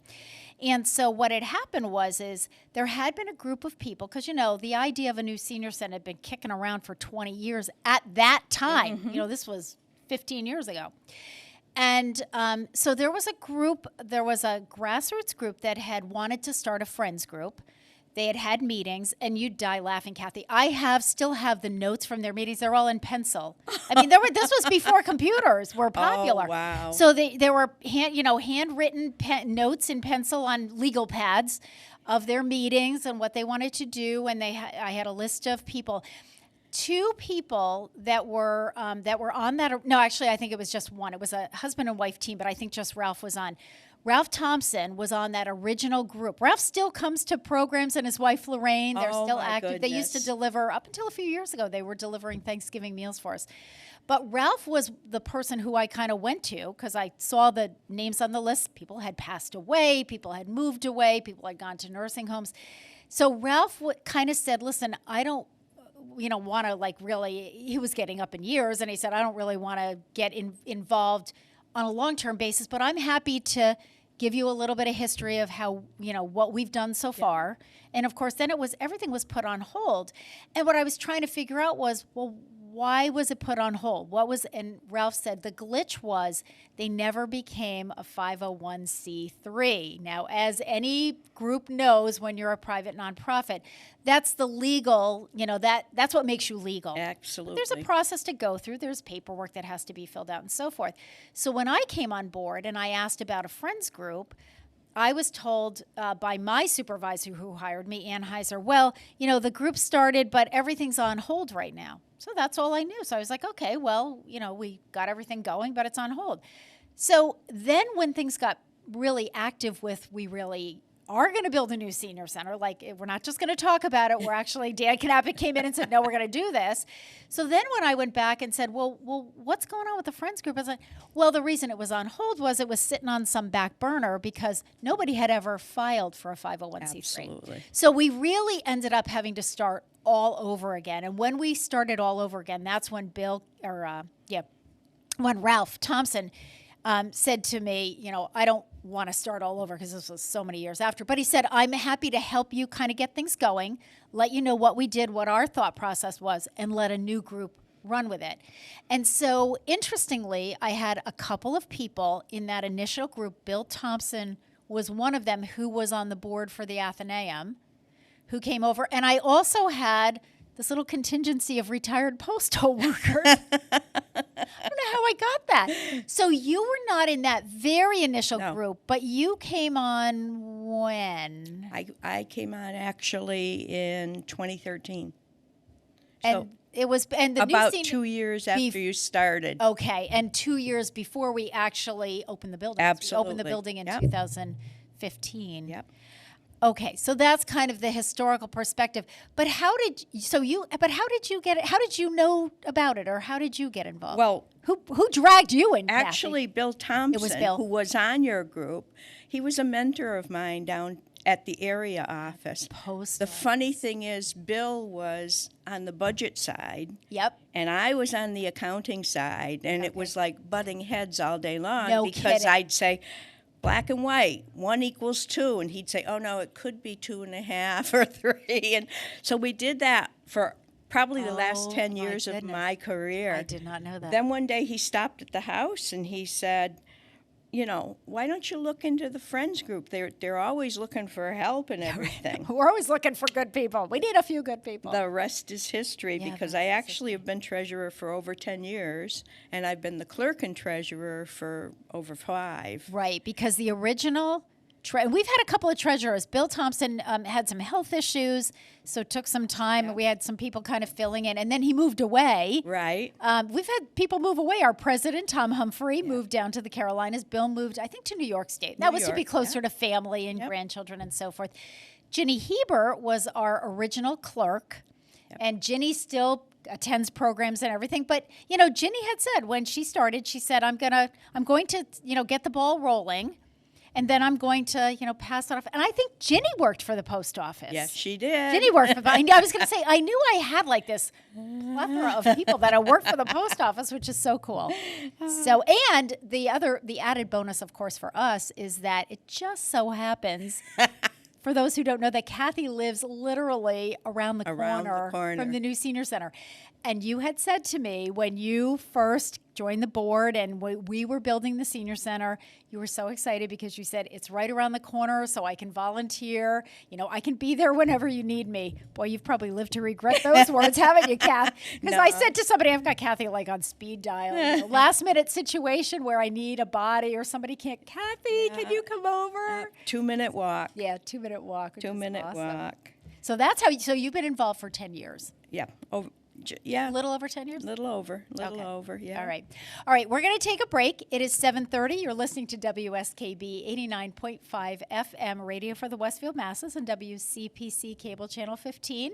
If you're just joining me this morning, my guest is Kathy Millis. She's the treasurer and clerk of the Friends of the Westfield Senior Center. So when we come back, we've got a little bit of background of how Kathy got involved and a little bit of the history of the group, which I think is interesting. Right. I should mention before we take this break, too, that it was actually Bill Tatro, who was vice chair, who brought in, or vice president, who brought in Tom Keenan, attorney Tom Keenan, who, because remember I said it was on the back burner because of the 501c3. Tom Keenan got us that 501c3 in less than a month, and he is now the president of the Friends, and has been president for a number of years since Tom Humphrey moved away. So we're going to come back and talk about why is the Friends group important now? I mean, they raised money and they furnished the senior center. What are they doing now? What do they need money for?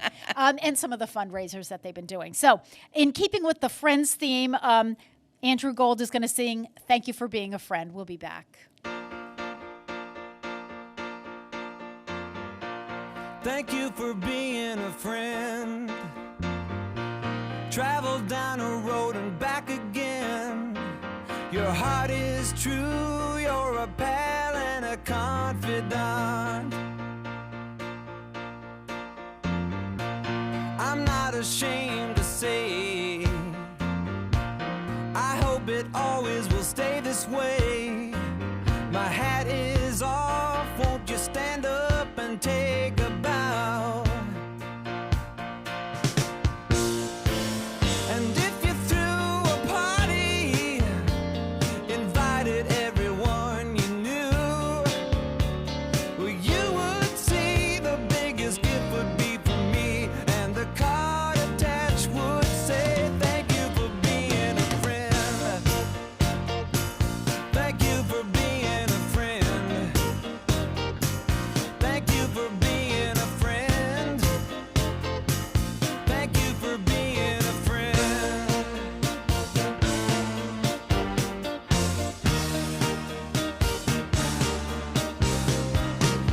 If it's a car you lack, I'd surely buy you a Cadillac. Whatever you need, any time of the day or night. I'm not ashamed to say I hope it always will stay this way. My hat is off, won't you stand up and take a bow? And when we both get older, with walking canes and hair of gray, have no fear, even though it's hard to hear. I will stand real close and say thank you for being a friend. I wanna thank you. Thank you for being a friend. I wanna thank you. Thank you for being a friend. I wanna thank you. Thank you for being a friend. I wanna thank you. Let me tell you about a friend. I wanna thank you. Thank you for being a friend. I wanna thank you. Thank you for being a friend. I wanna thank you. Thank you for being a friend. And when we die and float away into the night,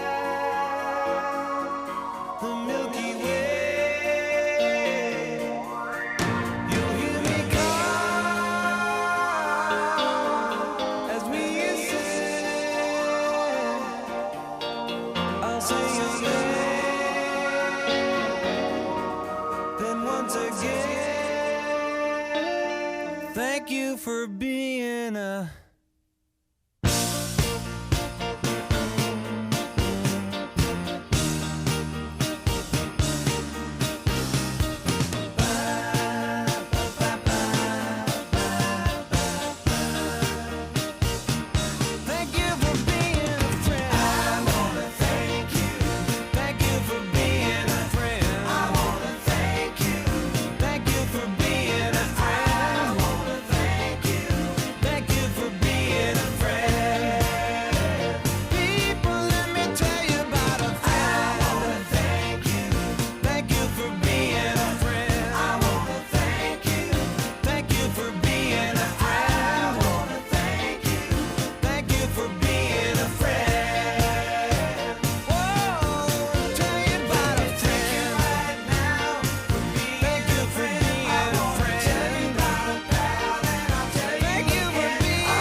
writing for community radio on WSKB is brought to you in part by Rockies.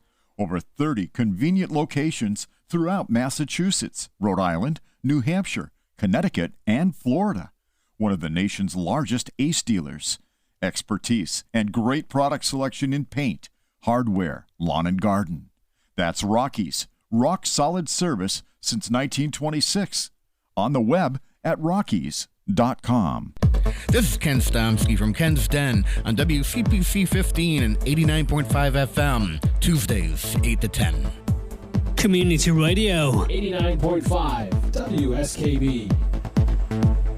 Live from Studio 120 at Westfield Technical Academy, this is WCPC Channel 15 and 89.5 FM, WSKB Westfield. Good morning, Westfield. It is 7:37. You're listening to WSKB 89.5 FM radio for the Westfield Masses and WCPC Cable Channel 15. My name is Tina Gorman. I'm your Wake Up Wednesday host, and I am in the studio this morning with the chairman of the board, Pete Coles. And my guest this morning is Kathy Millis. Kathy is the treasurer and the clerk. She wears two hats, many hats here, on the board of directors for the Friends of the Westfield Senior Center. Welcome back again, Kathy. Thank you, Tina. Good to have you on the show. So we've talked a little bit about your background and also the background of the Friends group. And initially, of course, when the mayor asked me about a Friends group, his thought was, "Hey, we got to put furniture in this new I'm gonna help you to build this senior center, but the city couldn't afford to furnish it." So originally, the mission of the Friends group was to furnish the new senior center, which they have done. And so some people have asked me, well, why do you need a Friends group now? Because now you've got your furniture. I mean, sure, periodically you need to get a bookcase or whatever. So Kathy, what is the mission? What is the purpose of the Friends group? Oh, I'm glad you asked. The purpose or mission of the Friends Group is to provide enhancements to the programs, services, and activities of the Westfield Senior Center through fundraising, advocacy, and facility enhancements. Think back almost 8 years. The Friends Group raised the funds, almost $500,000, to furnish the entire senior center when it opened. That included large and small ticket items for the kitchen, supplies for the wellness center, the game room, including 3 pool tables. Mm-hmm. Yep. All the furniture in the offices, the chairs, tables, equipment for fitness classes. We even paid for the contactless sliding glass doors, which everyone loves. They do. We all love them. The seniors love them. The staff, everybody that comes in that building loves that door. Yep. The Friends Group continues to fund staff conferences and trainings, Channel 15 programming, where Pete fortunately tapes a lot of our people. We've had Noah Liss come in. Yep. We've had Sarah Fiddler. Yep. We've done that. On-site performances for special occasions and special requests from the Senior Center administration. Most recently, we've allocated funds for the second floor renovation, which we will expect to be completed very soon. Yeah. And we've already ordered the furnishings for that. We're very, very Furniture's excited coming about soon. Yeah. Yep. Yeah, and I think the other thing to also mention is that when we initially furnished the senior center, and the Friends board was very aware of the fact, and we discussed the fact that we can't know in advance like every single thing that we're going to need. Right. And that was one of their things. It was like, Tina, don't worry about that. We're gonna, we'll obviously each of the staff needed a workstation. Mm-hmm. And there were obviously we needed tables and chairs we needed tables for the creativity center. Right. We needed games, the small tables for playing cards upstairs. What we didn't know was what else we were going to need as we went along. Well, as our card players grew, and then the pandemic hit, and then we had to space people apart. So one of the, during the pandemic, one of the furnishing expenses was a new card table that's huge, but it can fit because we were literally, I had guys like practically sitting on each other's laps because they were all scrunched in, and they love it. Go up there on a Friday afternoon. And you can see that table. It's perfect. Wonderful. It's huge. It's full, but everybody, they're not, right on top of each other. We've added, as we've changed staff And as we've added staff and as we changed, the Friends group was the one who was instrumental in helping us with changing what started as a gift shop and never really took off into our senior safety office. Well, that required Mark Carbonneau to have a workstation and a chair, and we needed, some shelving, and and we've also been able to, when we purchased the furnishings through the Friends group, we also worked with Eric Bascom over at Lexington Furniture to get furniture that, if we don't need it here, we can move it into this room. There's been a lot of moving of furniture around. Yes. This went from downstairs to upstairs. And so, it's not like, oh, we don't need this here anymore. I guess we'll put it in storage. Nope, we just moved it to a different location. And even Eric said when he came through a few weeks ago, he said, "Oh, I like what you've done with the place." And part of that was the result of the pandemic. Yes. We had a lot more furniture in the fireside lounge. We had to separate it out a little. But once we did that, we separated it out a lot. Then we kind of hit a middle of the road. We took the love seat and moved it upstairs because one of the complaints that we had from the seniors, they were trying to use the stairs and not the elevator to get a little exercise. But for some of them, they were kind of out of breath by the time they got to the top of the stairs. And now they have a love seat that they can sit down and rest before they go over to the games room or to the multi-purpose room for a support group or wherever they're going. Yep. So all of those things, and what I love about the Friends group is, they've been flexible enough to, as I've said, well, now we need this. Well, we didn't need that 3 years ago, but now we do. And that's part of their mission. And it's not just about furnishing, though, because you mentioned trainings. Training. Yep. And, part of that was so that people understand, because people will say, well, where are my taxes going? Well, the city had to cut back on some of those extras. So staff trainings, that was one of the areas where I had to take that out of my city budget because I needed to keep the lights on and I needed to heat the building and air conditioning and the utility costs were going up. So some of those things, entertainment, normally that would come out of my revolving gift account, but it's a juggling act. Kathy, you were an accountant. It's like, well, I can't use city money for this. I'll take this out of the revolving gift, but if I take that out of the revolving gift, then how am I going to pay for something else that I take out of the revolving gift? And that's where the Friends group comes in. That's where we come in. That's where we come in. in. One of the things I'm very excited about that we just paid for was we sent Evelyn Bristol to, I believe it was Minneapolis, to do a foot care program, training and certification. And she is going to be certified and be able to start looking at seniors' feet, starting to do some helping foot care them. later in the summer. We're excited about that. We're very excited about that. That was, and we're kind of waiting for that renovation project to finish because we know where we want to put her, but it's a matter of, okay, but if we put you here, we have to take this program and move it to this room, but that room's not ready yet. So I think, probably like in August, things should really start moving because I think that the renovation will be done in July in full. It's almost finished now, but again, that supply chain problem, we're still waiting for doors. That's our big thing. But so all good. And thank you to the Friends group for that. And that was one where we split the cost of that. There were, in order to start that foot care program up, Evelyn had to get trained for it. You can't just dive in there and know what you're doing. And there was an expense involved in that. The reason that she went to the training in Minnesota was because instead of dragging it out over a long period of time, that was one place where she could do it really like on a long weekend. Right. And she said it was fabulous. She said it was the best conference she's ever gone to. Her healthcare conference. She said it was so interesting. And there aren't a lot of nurses out there doing it. No. So she said you got a lot of individual attention when you were there. She could ask all the questions. And then, so the Friends group paid for that.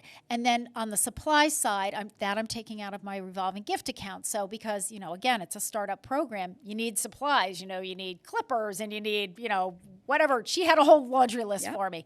So, we're kind of doing that together. So it's like, some revolving gift money, but we couldn't have done it without the Friends group because I couldn't have taken that whole thing out of my revolving gift. And we couldn't have done it without Joe Rouse giving us Evelyn. Yeah, that's for sure. Yeah, the health department.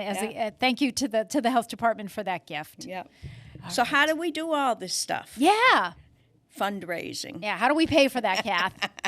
The Friends group actually holds 2-3 smaller fundraisers every year. Some of our most successful ones have been the gift card calendar, which we do in February. That is a home run. It's a home run. That is a winner. Yeah. People love it. So talk about that. What is that? What does that mean? Well, a gift we card target calendar? each board member with getting 3 to 4 gift certificates to local venues. Yep. Either a restaurant, It could a be store, grocery store, stores, or retail store. We have a lot of little boutiques opening up now. Yes, we do. Yeah. And each one goes on a separate day in February when we do the calendar. We sell the tickets. There's 6 tickets for $5. Yep. And actually, if you really thought of it, you could win 28 times. Sure. Because if you bought enough tickets. Yeah, you've bought enough tickets. So we pull a name every day. We post it on the lunch cart as the people come by for the drive-in, and it's exciting. It really and we post is. it at the greeter's desk now too. Yes, So yes. it's posted in 2 places who the winner of the day is. Yep. Because I think people started to wonder, like, is somebody really winning Yeah. these? Yes. So yeah, they are. And what I love about the calendar fundraiser, Kathy, is every day, because I get to call the winner. Well, actually, I think I let Sandra call the winners last year. And we always get the same story. I never win anything. I always hear that, like, I never win anything. I said, well, you won this, and it's usually it's a $25 gift card. So it's, it's pretty significant. And with that many opportunities, I think that's why people love it. I think we have 28 chances to win. Yeah. That's the seller. That's the the seller. We've done that for 3 years, and I fully expect we'll do it again. I think that's in they're just February. I think there are just some fundraisers that lend themselves to there's no loss to this. I mean, it's just a win-win. Everybody loves it. We sell tickets out curbside during lunches. We sell tickets inside. You name it. And they're also nice to give as a gift to I've given them as gifts. It's like, okay, here's your, I got you $5 worth. And it was funny. I gave, just as an example, Pete Coles' birthday is at the end of January. So for his birthday present, I said, Pete, I got you, because you get it. What we do is when you buy the tickets, we give you a copy of the calendar, and it has each day, Right. what's the potential prize, and so I gave that to And Pete. me, who never wins anything. And Pete, who never wins anything. Do you know he won the last day? Oh, wow. It was the last day of February, February 28th, and we pulled Pete's name. So, what a nice gift to give to somebody, because there is that potential, and Absolutely. it does happen. Absolutely. So that's a huge fundraiser. That's a huge fundraiser. All right, what else do we have in your fundraiser repertoire over there, Kathy? We have a number of instant lottery ticket games, and those are always a hit. Whether you put those $100 worth of lottery tickets in a bag, in a box, on a tree. Yeah, we made bouquets. We've made bouquets. Everybody loves that fundraiser, and last year, one of the guys that works in the morning mail call. Oh, he's in the mail call He class. won, and he was just so excited. He came out and he said, I never win, take my picture. Oh, he wanted his And- picture taken. I mean, he wanted it like on a billboard. He was so excited. So that one's always a good one for us. And that one, we started combining that because we've done that with, as I said, like a bouquet and a tree. But a couple years ago, we started combining that for the holidays. And I like that one, Kathy, because we usually sell the tickets like in November. Yep. And the $100 worth of lottery tickets is in a gift box. And in that gift box, it's like, we call it like our holiday preparation gift Right. box. So there are Christmas cards or holiday cards, gift wrap, gift tags, bows, ribbon. So all the things that a senior especially would need for gift bags, because who wants to wrap gifts anymore? You put it in a bag, little boxes. And so when you win that. Yep. Usually I throw like a stocking in there too. Mm-hmm. So you get that, sort of holiday preparation gift box, which in and of itself is really a nice gift. And then $100 worth of lottery tickets. And we've had seniors who have, because there's such a variety, there's $1 denominations, $2, $5, $10. You can keep them for yourself. You can use them as stocking stuffers. Split 'em up and and give you 'em can away. split them up. You can give them away as gifts. So Yep. that has also been really successful. Like people have really liked that. And the winner of that this year was last year was a member of the line dancing group, and I think this year it was one of the chair yoga people, or the Totally Fun Fitness. I can't remember which. Yep. So people do win, They Kath, do right? win. They do win. Yeah, fun. Some of the other fundraisers we've done, 2 weeks ago, we had Jimmy Maz for our Friday evening Father's Day celebration. We had over 80 seniors and other people who rocked through Jimmy's Through the Decades music featuring the 1950s. It was both entertaining and informative. Did you know that Elvis was not the driving force behind rock and roll? Elvis wasn't even around till 1956. That's right. I remember he said that. I just thought that was so interesting. He was fabulous. He put I on a great cannot concert. say enough about Jimmy Maz. And do you know that I had 2 people that came to that concert who have not been to a social event since the pandemic broke out? Came to that concert, had such a great time. Jimmy's performing today at Starleton. Yep. They got tickets. Did they really? Yes, they're going to see him today. And I was so excited about that. You know, I told him afterward, Kathy, Mary Lou and I were looking at the audience. We had some people who have been widowed very recently, like over the last year, who again haven't really come out to anything social, and their families encourage them, let's just go to this concert. You know, it's an hour and 15 minutes, whatever. They were there. I could look around and look at the people who have experienced loss, people who really struggled through the pandemic, you know, just people with their own health struggles, all in there. It was like, for me, it was an hour and a half of just, you don't have to think about anything bad, total fun. He's a fabulous performer. When he ever did his last number he did as the twist, I can't resist. I gotta dance. We had other people up dancing, and then when he ever said, if you can't get up and dance and do it in your seat. And man, I'm watching people twisting in their seat. That place was rocking. That was such a great concert. So 1,000 thanks to the Friends Group for that fundraiser. That was fabulous. Actually, that was a big, huge win for us because the payment to Jimmy Maz was donated. Right. So every penny that came through the door for our $10 tickets went to us. Group. Yeah. So we were very, very thankful. And everybody went home with a big ice cream sundae. Oh, Because yeah. it was Father's Day weekend. We always give dads the ice cream for Father's Day. So, and door prizes. I mean, it was fun. Yeah. That was a great fundraiser. So as a plug for Jimmy, if you ever get to go to one of his concerts, go. He has another one coming up locally too. I have the 2 flyers that he gave me, and he gave everybody who attended a flyer. So it's the country one today, and there's another one I believe in July. And I don't remember if that's at the Majestic or if that's at Starleton, but I have the flyers for that. It's on the bulletin board, but we also have, Sandra has them at the greeter's desk. So they're like a little half page. You could just take it with you. And I feel like I'm like a groupie or his promoter, but he was just so fabulous. And what a nice person. Oh, very, nice very person. nice, very nice. While I'm on this topic of fundraising, the Friends Board is always looking for new ideas. If you have any suggestions on how we can raise money for our senior center, just contact a board member. Yep. We may not do it right away. Yep. But it's in the hat that we can pull from. Or it may be that we don't do it exactly the way it was done, but we take that idea and tweak it. And I also want to say this because we did have somebody who stopped by the greeter's desk with a suggestion for Sandra this week on a fundraiser because she attended another senior center and something had been done successfully. I'm always stealing ideas from other people because other people are stealing ideas from us. Don't think that doesn't happen among the directors, but all the directors it's a great group. We're all friends. And the thing that was so nice about this is when the woman came in and said which senior center it was, I said, great, I can contact that director. Let me find out from her, because it was the first time they had done this. Would you do it differently?